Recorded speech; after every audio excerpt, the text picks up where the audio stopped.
Good morning students. Solution chapter में last turn पे हम लोगों ने पढ़ा हुआ था relative lowering of vapour pressure, that is called colligative property number 1। और उसके बाद हमने relative lowering of vapour pressure, एक एक्सपेरिमेंट है ओसवाल्ड एंड वाकर मेथड, उसको भी हम लोगों ने पढ़ लिया था।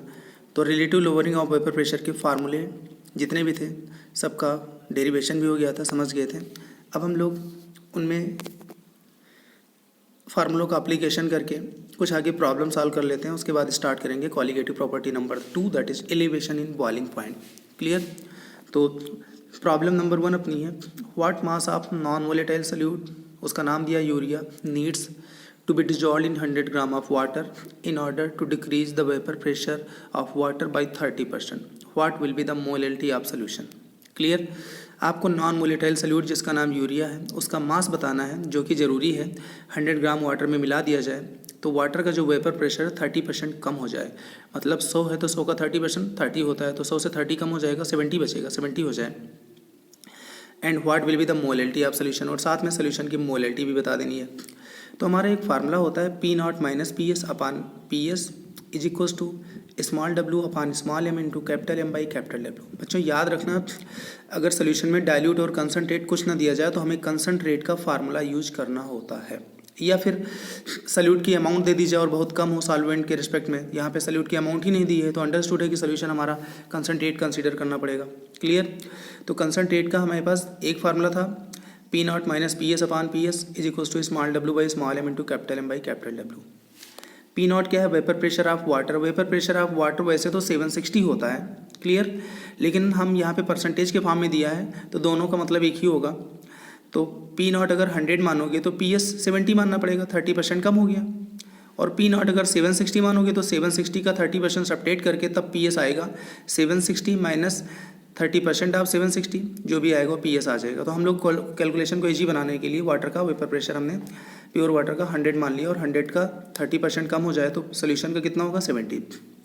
तो P0 minus PS upon PS value put कर दिया, इज तो स्मॉल w मुझे पता नहीं, यूरिया का मॉलिक्यूलर वेट 60 है, into capital M by capital W। Water का मॉलिक्यूलर वेट 18 होता है, वाटर का मास कितना है 100 ग्राम दिया गया है। क्लियर। तो इसको सॉल्व करने से अपना ये W की वैल्यू आ गई 143.33 आ गई। Now molality is equals to होती है weight of solute upon molecular weight of solute into 1000 upon weight of solvent in gram.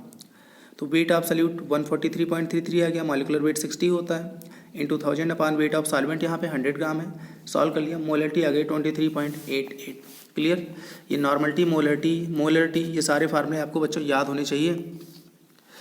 Question number next है, the vapour pressure of A dilute aqueous solution of glucose is 700 mm of mercury column at 370 Kelvin. Calculate number A molality, number B mole fraction of solute. Clear। अब जैसा कि यहाँ पे solution को बोल दिया गया है कि आपका डाइल्यूट है, डाइल्यूट सोल्यूशन के लिए फार्मूला मैंने बताया था P0 minus PS upon P0 is equals to small w by small m into capital M by capital W। Clear. बच्चों प्योर वाटर का जो वेपर प्रेशर होता है प्योर सॉल्वेंट 760 होता है, ये आपको पता होना चाहिए। क्लियर। तो प्योर वाटर 760 माइनस सोल्यूशन का वेपर प्रेशर 700 है, क्वेश्चन में दिया है, upon P0 is equals to small w by small m into capital M। Water का मॉलिक्यूलर वेट 18 अपान वाटर का वेट कैपिटल W। यहाँ पे कुछ दिया तो गया नहीं, तो जो अननोन उनको हम अननोन कर लेते हैं। क्लियर। इसको सारा सब में सॉल्व कर लिया, 760 माइनस 700 60 आ गया, अपान 760 है ही है, is equals to small w by small m into 18 by capital W आ गया। क्लियर। अब यहाँ से बच्चों अगर हम 18 जो यहाँ का 18 अगर यहाँ पे पहुँचा दें यहाँ पे तो नीचे मल्टीप्लाई में हो जाएगा।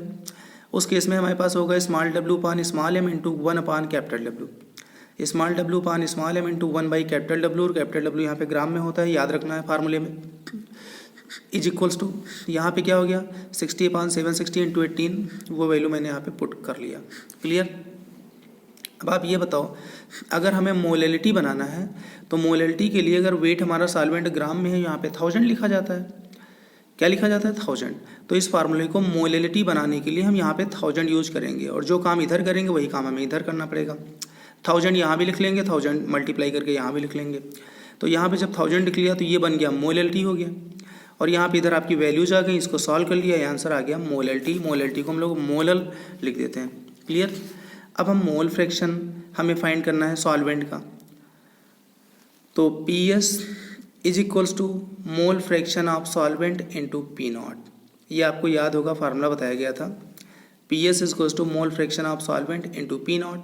यहाँ से मोल फ्रैक्शन ऑफ सॉल्वेंट क्या हो जाएगा, PS अपॉन P0। PS 700 है, P0 760 है, 0.921 आ गया। Clear. Now mole fraction of solute equals to होता है 1 minus mole fraction of solvent, 1 minus mole fraction of solvent, mole fraction of solute हो गया। क्लियर। क्वेश्चन नंबर नेक्स्ट है, calculate the vapour pressure lowering caused by the addition of 68.4 gram of sucrose molecular weight this to 500 gram of water if the vapor pressure of pure water at 25 degree centigrade 20 mm। Clear. तो इसमें बच्चों जो value given है आप note कर लो, moles of solute, weight upon molecular weight, moles of solvent आ गया। क्लियर। और आपको फाइंड क्या करना है, calculate the vapour pressure lowering in vapour pressure find करना है, मतलब P0 माइनस PS आपको फाइंड करना है। क्लियर। P0 माइनस PS को ही तो मैंने बताया था लोअरिंग इन वेपर प्रेशर, तो P0 माइनस PS फाइंड करना है। क्लियर। वेट ऑफ सल्यूट दिया गया है, वेट ऑफ सॉल्वेंट दिया गया है, ये सारी चीज़ें दी गई। तो हम एक जनरल फार्मूला लिखते हैं। अब यहाँ पे सोल्यूशन के बारे में कुछ नहीं बताया गया, तो हमें कंसंट्रेट कंसीडर करना पड़ेगा। कंसंट्रेट के लिए फार्मूला हमारा होता है P0 minus PS upon P0 is equals to small n upon small n plus capital N। अब हमें P0 माइनस PS लोअरिंग लाना है, तो लोअरिंग के लिए P0 इधर पहुँचा दोगे, तो P0 minus PS is equals to क्या हो जाएगा, small n upon small n plus capital N into P0। और इसी को हम लोग बोलते हैं लोअरिंग ऑफ वेपर प्रेशर, जिसको हम डेल्टा P से भी डिनोट करते हैं। सबकी वैल्यू पुट कर दिया, आंसर आ गया 0.142 mm। तो इतना लोअरिंग होगा वेपर प्रेशर में। Clear student. तो ये तो थे कुछ न्यूमेरिकल्स। ठीक, आगे अब हम लोग क्वालिटेटिव प्रॉपर्टी नंबर 2 स्टार्ट करने जा रहे हैं, that is elevation in boiling point. Clear. It's another name is ebullioscopy. Clear. अब इसमें सबसे पहली बात तो हमें बॉइलिंग पॉइंट की डेफिनेशन पता होनी चाहिए, बॉइलिंग पॉइंट है क्या। तो when a solvent is converted into solution then its vapour pressure decreases, comma boiling point increases. This increment in boiling point is known as elevation in boiling point. Boiling point की definition बच्चों हमने starting में ही बताया था, जब हमने relative lowering of vapour pressure आपको बताया था कि the temperature at which the vapour pressure of any liquid becomes equal to the atmospheric pressure is known as boiling point of that liquid. Clear. जिस टेम्परेचर पर किसी liquid का vapour pressure atmospheric pressure के बराबर हो जाए और liquid boil करना स्टार्ट कर दे, उसको हम लोग बोलते हैं बॉइलिंग पॉइंट। यहाँ पे क्या है, जब कोई भी सॉल्वेंट सोल्यूशन में कन्वर्ट होता है, कैसे, उसमें कोई non volatile non electrolyte solute मिला दें, तब उसका वेपर प्रेशर डिक्रीज होता है। क्यों होता है ये मैंने आपको बता रखा है। बॉइलिंग पॉइंट इंक्रीज होता है क्योंकि vapour pressure boiling point inversely proportional होता है। अब जो बॉइलिंग पॉइंट में ये इंक्रीमेंट हुआ है, जो बढ़ोतरी हुई है, इसी को हम लोग यहाँ पे नाम देते हैं elevation in boiling point. Clear. Elevation in boiling point. अब इसको हम बच्चों एक ग्राफ से समझते हैं। क्लियर। उस ऊपर वाई एक्सिस पे वेपर प्रेशर है और इधर एक्स एक्सिस पे क्या है, टेम्परेचर है। ठीक, यहाँ पे टेम्परेचर क्या है, 0 है। ऊपर एक लाइन हमने बना दिया है, ये क्या डिनोट कर रही है, 1 एटमॉस्फेयर। एटमॉस्फेरिक प्रेशर जो होता है 1 एटमॉस्फेयर होता है। अब हमने कोई भी प्योर सॉल्वेंट ले लिया है, प्योर सॉल्वेंट का जैसे जैसे हम टेम्परेचर इधर से इधर बढ़ाते जाएंगे तो इसका वेपर प्रेशर भी क्या होता जाएगा, बढ़ता जाएगा। बढ़ते बढ़ते जैसे पॉइंट ए पे पहुँच गया, पॉइंट ए पे इसका वेपर प्रेशर किसके बराबर हो गया, एटमॉस्फेरिक प्रेशर के बराबर हो गया। और जैसे किसी लिक्विड का वेपर प्रेशर उसके एटमॉस्फेरिक प्रेशर के बराबर हो जाता है, वो लिक्विड बॉयल करना स्टार्ट कर देता है। अब बच्चों इस पॉइंट पे टेम्परेचर क्या है, T1 टेम्परेचर है, तो T1 is the boiling point of pure solvent. Clear. अब इसके बाद हम मान लो हमने उस सॉल्वेंट में कोई हमने non volatile non electrolyte solute हमने मिला दिया, तो non volatile non electrolyte solute मिलाने से सोल्यूशन का वेपर प्रेशर प्योर सॉल्वेंट से कम हो जाता है, तो इसका वेपर प्रेशर कम हो गया, इसका ग्राफ नीचे से स्टार्ट होगा। क्लियर।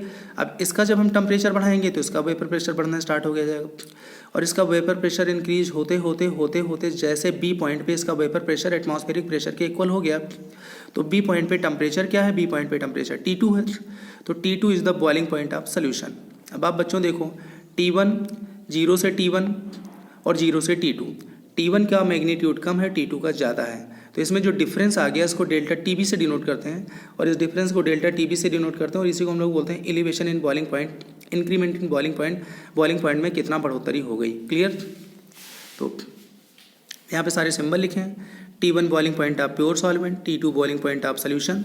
यहाँ से ग्राफ से देखो डेल्टा टीबी क्या होगा, T2 माइनस T1, लेकिन आपको T2 माइनस T1 नहीं याद रखना है, आपको T2 किसका बॉइलिंग पॉइंट है, सोल्यूशन का, T1 किसका बॉइलिंग पॉइंट है, सॉल्वेंट का। बॉइलिंग पॉइंट आप सोल्यूशन माइनस बॉइलिंग पॉइंट आप सॉल्वेंट याद करना है। क्यों? क्योंकि T1 T2 नंबर तो किसी को दे सकते हो, यहाँ पे T1 लिख दें, यहाँ पे T2 लिख दें। क्लियर। तो आपको लैंग्वेज के टर्म में आपको लर्न रखना है। तो एलिवेशन इन बॉइलिंग पॉइंट जो होगा हमारा बॉइलिंग पॉइंट आप सोल्यूशन माइनस बॉइलिंग पॉइंट आप solvent. Delta TB elevation in boiling point. अब ये जो डेल्टा टीबी है ये प्रैक्टिकली ये देखा गया है एक्सपेरिमेंटली, ये सोल्यूशन की मोलिलिटी की डायरेक्टली प्रोपोर्शनल होता है। तो हम लोग लिख देंगे delta TB directly proportional to molality. Proportional का साइन हटाते हैं तो एक कांस्टेंट टर्म आता है, delta TB is equals to, यहाँ पे कांस्टेंट टर्म के बी है, delta TB is equals to K B into molality है। ठीक, के बी का यहाँ पे नाम है मोलर एलिवेशन कांस्टेंट, यह इसी का दूसरा नाम होता है इवेल्युओस्कोपी कांस्टेंट। अब मोलर एलिवेशन कांस्टेंट के बी को जरा हम डिफाइन कर लें, तो के बी को डिफाइन करने के लिए अगर मोलरिटी 1 कर दिया जाए तो के बी किसके इक्वल हो जाएगा, डेल्टा टी बी के इक्वल हो जाएगा। और डेल्टा टी बी क्या है, elevation in boiling point of solution है। तो कहने का मतलब ये हुआ कि मोलर एलिवेशन कांस्टेंट में be defined as elevation in boiling point of solution when molarity of solution is taken unity means 1। Clear. ये इसकी डेफिनेशन हो गई। Unit of K B is equal to लिखोगे delta T B upon molarity. Delta T B temperature का difference है, temperature की difference की unit वही होती है जो टेम्परेचर की होती है, और मोलरिटी मोल पर केजी होती है। तो केल्विन केजी पर मोल और डिग्री सेंटीग्रेड केजी पर मोल हो जाएगी। क्लियर। वैल्यू सेम होगी, चाहे यूनिट ये हो चाहे यूनिट ये हो, मैग्नीट्यूड सेम होगा, इसमें कोई कंफ्यूजन ना करो। ठीक है। के बी वैसे तो हर सॉल्वेंट के लिए के बी की वैल्यू अलग अलग होती है, लेकिन मोस्ट ऑफ द क्वेश्चंस में वाटर सॉल्वेंट होता है, वाटर की हमें के बी की वैल्यू याद रखना है, क्वेश्चन में गिवन हो चाहे ना हो। तो इसकी वैल्यू होती है 0.52 केल्विन केजी पर मोल और 0.52 डिग्री सेंटीग्रेड केजी पर मोल। अब delta T B is equal to K B, molarity की प्लेस में पूरा फार्मूला पुट कर देंगे, weight of solute upon molecular weight of solute into 1000 upon weight of solvent in gram. Clear. ये numerical के लिए फार्मूला यूज होता है, ये फार्मूला आपको याद रखना है। K B into 10 is equal to होता है के, और के है मोलर एलिवेशन कांस्टेंट। क्लियर। तो delta T B is equal to क्या हो जाएगा, के बी के प्लेस पे K into small W upon small M into फिर 100 बाई कैपिटल डब्ल्यू हो जाएगा। ठीक है, क्योंकि इसका 10 हमने इधर यूज कर लिया, के बी इंटू 10 की प्लेस पे के लिख दिया। तो अगर आपको मोलर एलिवेशन कांस्टेंट दिया है तो ये फार्मूला यूज करना है, और मोलर एलिवेशन कांस्टेंट दिया है तो ये फार्मूला यूज करना है। Clear. Now calculation of K B भी कैलकुलेट करने के फार्मूले होते हैं। K B is equal to R into T B square upon 1000 L B. R universal gas constant है, इसकी वैल्यू होती है 2 कैलोरी पर mole kelvin.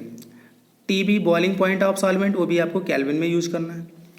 L V latent heat of vaporization calorie पर ग्राम, अगर ये कैलोरी पर ग्राम में होगा तो आर यहाँ पे 2 लिखोगे, ये जूल में होगा तो आप इसको आर की वैल्यू आपको जूल में पुट करना है, ध्यान में रखना है। क्लियर। दूसरा इसका फार्मूला होता है K B is equal to M into R T B square upon 1000 delta H vap. M है molecular weight of solvent. Clear. Delta H vap क्या है, molar enthalpy of vaporization of solvent. Actually बच्चों होता है क्या, molar enthalpy of vaporisation का मतलब 1 मोल की एंथैल्पी होती है। तो जब 1 मोल की एंथैल्पी है तो उसको 1 ग्राम की फाइंड करने के लिए उसको मॉलिक्यूलर वेट से डिवाइड करोगे, मॉलिक्यूलर वेट से जब डिवाइड करोगे तो यहाँ पहुँच जाएगा। क्लियर। तो इसमें भी टी बी बॉइलिंग पॉइंट है, केल्विन में यूज करना है। आर अगर ये कैलोरी में है, कैलोरी पर मोल में, तो ये भी आर की वैल्यू 2 लिखोगे। जूल पर मोल में है तो इसकी भी वैल्यू आपको किस में रखना है, जूल में रखना है, बस आपको इतना ध्यान में रखना है। क्लियर। इसके बाद अगला बच्चों आपका जो इसके आगे जो फार्मूले हैं, रेस्ट फार्मूले, वो हम देख लेते हैं। ठीक है। हम फॉर एक्वा सोल्यूशन, ऐसा सोल्यूशन जो पानी में बनाया गया है, तो बॉइलिंग पॉइंट आप सोल्यूशन आप कैसे फाइंड करोगे, 100 plus delta T B degree centigrade में बॉइलिंग पॉइंट आ जाएगा। अगर बॉइलिंग पॉइंट आपको केल्विन में फाइंड करना है तो 373.15 प्लस डेल्टा टी बी लिख दोगे, 373.15 प्लस डेल्टा टी बी लिख दोगे। क्लियर। अब इस क्वालिटेटिव प्रॉपर्टी से रिलेटेड भी हम लोग कुछ क्वेश्चन सॉल्व कर लेते हैं। Problem number 1, the boiling point of a solution made by dissolving 12 gram of glucose in 100 gram of water is 100.34 degree centigrade. Find molecular weight of glucose K B for water 0.52 kelvin KG पर mole. Clear. But सबसे पहले student हमें information जितनी given है वो note कर लेते हैं। Delta T B elevation in boiling point है, जो boiling point of solution minus boiling point of solvent होता है, वैल्यू पुट कर दिया 0.34 आ गया। वेट ऑफ सॉल्यूट 12 ग्राम है, मॉलिक्यूलर वेट हमें अननोन है, फाइंड करना है। Capital W weight of solvent 100 gram है, के बी 0.52 है। Delta T B equals to K B small W by small M into 1000 by capital W, W gram में होता है। यहाँ से स्मॉल एम क्या हो जाएगा, K B into W into 1000 upon delta T B into W. ठीक, सबकी वैल्यू पुट कर दिया, आंसर आ गया आपका 183.5 ग्राम पर मोल। मॉलिक्यूलर वेट की यूनिट होती है ग्राम पर mole. Clear. Question number next है, 18 gram glucose is dissolve in 1 kilogram of water in a saucepan, मतलब एक कंटेनर होता है। At what temperature will the water boil, water कितने टेम्परेचर पे बॉयल करेगा, मतलब वाटर सोल्यूशन बन जाएगा। और वो सोल्यूशन कितने पे बॉयल करेगा, मतलब बॉइलिंग पॉइंट ऑफ सोल्यूशन तुमको फाइंड करना है, कोई दिक्कत नहीं। डब्ल्यू स्मॉल सोल्यूट का weight 18 gram, molecular weight 180 gram, water का वेट 1000 ग्राम है। Delta T B equals to K B small W by small M into 1000 by capital W, सबकी वैल्यू पुट कर दिया। डेल्टा टी बी आ गया 0.052। बच्चों याद होगा अभी भी मैंने फार्मूला बताया था, boiling point of solution aqua solution 100 plus delta T B होता है, ये डिग्री सेंटीग्रेड, ये बॉइलिंग पॉइंट ऑफ सोल्यूशन हो जाएगा। ठीक, clear. Problem number next, 0.90 gram of a non electrolyte was dissolved in 90 gram of benzene. This raised the boiling point of benzene by 0.25 degree centigrade. If molecular weight of non-electrolyte solute is 100 gram per mole, find the molar elevation constant for benzene. Clear? तो इसमें जो भी information given है note कर लो। Weight of solute 0.90 gram, molecular weight 100 होता है। Clear. Molecular weight दिया गया 100, वेट ऑफ सॉल्वेंट 90 ग्राम है। Delta T B 0.25, boiling point में इंक्रीमेंट कितना होता है, 0.25 होता है, 0.25 लिख लिया। ठीक, चाहे केल्विन है डिग्री सेंटीग्रेड कोई दिक्कत है। और आपको क्या फाइंड करना है, मोलर एलिवेशन कांस्टेंट फाइंड करना है, ना कि मोलल फाइंड करना है। के तो पहले आप मोलल फाइंड करोगे, बाद में मोलर में कन्वर्ट कर दोगे। तो delta T B equals to K B small W by small M into 1000 by capital W. यहाँ से के बी क्या हो जाएगा, delta T B small M capital W upon ये सारी वैल्यू हैं, वैल्यू पुट कर दिया, 2.5 आ गया। 2.5 किसकी वैल्यू आ गई, के बी। अब के बी इंटू 10 बराबर होता है के, तो के बी इंटू 10 बराबर क्या होता है, के। तो के बी इंटू 10 बराबर के होता है, तो के बी को 10 से मल्टीप्लाई कर दोगे, क्या आ जाएगा 25 मोलर एलिवेशन कांस्टेंट आ जाएगा। ठीक है, कोई दिक्कत नहीं। ठीक, तो ये कुछ न्यूमेरिकल्स हो गए एलिवेशन इन बॉइलिंग पॉइंट पे बच्चों। ठीक है, आगे कुछ क्वेश्चन और भी सॉल्व करने हैं। ये एक्चुअली हमारा है relative lowering of vapour pressure से रिलेटेड क्वेश्चन है, या हम लोग राउट्स लॉ से रिलेटेड देख सकते हैं। Consider the following vapour pressure composition graph है। S P is equals to, S P को किसके बराबर ये बताना है आपको। 4 ऑप्शन है, P Q plus R S, P Q plus Q R, S R plus S Q, P Q plus Q R plus R S. Clear. यहाँ पे डायग्राम बना हुआ देख लो, ये P not A pure A का vapour pressure है, P not B pure B का वेपर प्रेशर है।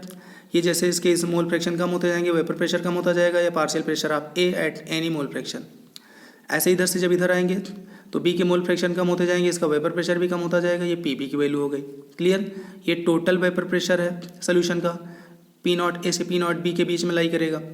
ठीक है, अब हमारा डाल्टन्स लॉ क्या बोलता है, according to Dalton's rule total pressure of gaseous solution is equal to the sum of partial pressure. किसी भी सोल्यूशन गैसियस सोल्यूशन का जो टोटल प्रेशर होता है उसमें जो कंपोनेंट होते हैं उनके पार्शियल प्रेशर के सम के बराबर होता है। That is P total equals to P A plus P B, P total P A plus P B. अब पी ए की वैल्यू बच्चों देखो क्या है, पी ए ये यहाँ से यहाँ तक पी ए है और जो कि क्या है एस आर है, ये यहाँ से यहाँ तक पी बी है जो कि क्या है एस क्यू है। तो वैल्यू पुट कर दिया S R plus S Q, ये हो गया आंसर, हो गया सी ऑप्शन है अपना। क्लियर। क्वेश्चन नंबर नेक्स्ट है अपना problem on dissolving 3.2 gram of A sulphur in 40 gram of benzene. The boiling point of solution was higher than that of benzene by 0.81 Kelvin. What is the molecular formula of sulfur? Sulphur का molecular formula बताना है। Benzene का K भी दिया गया है, atomic mass of sulphur भी दिया गया 32। बच्चों स्मॉल डब्ल्यू सोल्यूट 3.24 ग्राम है। इसका molecular weight हमको नहीं पता क्योंकि इसका molecular formula ही नहीं पता, तो molecular weight कैसे पता लगेगा। सबसे पहले molecular weight फाइंड करेंगे। वेट ऑफ सॉल्वेंट 40 ग्राम दिया है, डेल्टा टी बी दिया है 0.81 लिखा हुआ है यहाँ पे। सोल्यूशन वाज हायर देन मतलब इतना बॉइलिंग पॉइंट बढ़ गया, मतलब 0.81 बढ़ गया, डेल्टा टी बी 0.81 है, के बी 2.53 है। यहाँ से formula delta T B equals to K B small W by small M 1000 by capital W. इसमें हम small M molecular weight solute का नहीं पता है, सारी वैल्यू पुट करके हमने मॉलिकुलर वेट फाइंड कर लिया। क्लियर। अब मॉलिक्यूलर वेट पता लग गया, अब हमें उसका मॉलिक्यूलर फार्मूला पता होना चाहिए। तो मॉलिक्यूलर फार्मूला हमें पता नहीं, हमने मान लिया let molecular formula of sulphur is SX। X क्या है? एक मॉलिक्यूल में सल्फर के एटम है, एक मॉलिक्यूल में सल्फर के एटम है। The molecular weight of sulphur S, molecular weight इसका क्या होगा? तो एक सल्फर का 32 है इंटू एक मॉलिक्यूल में जितने सल्फर होंगे, और सल्फर के नंबर कितने हमने लिखे हैं? X लिखे हैं।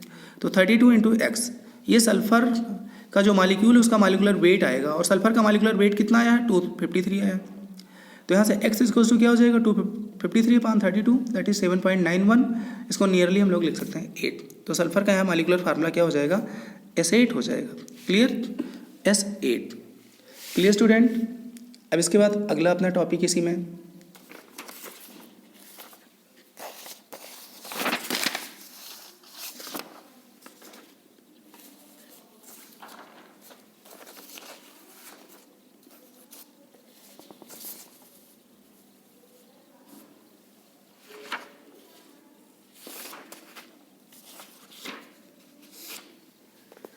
तो बच्चों इसके आगे हम लोग अब नेक्स्ट टाइम पे पढ़ेंगे। Thank you, very good.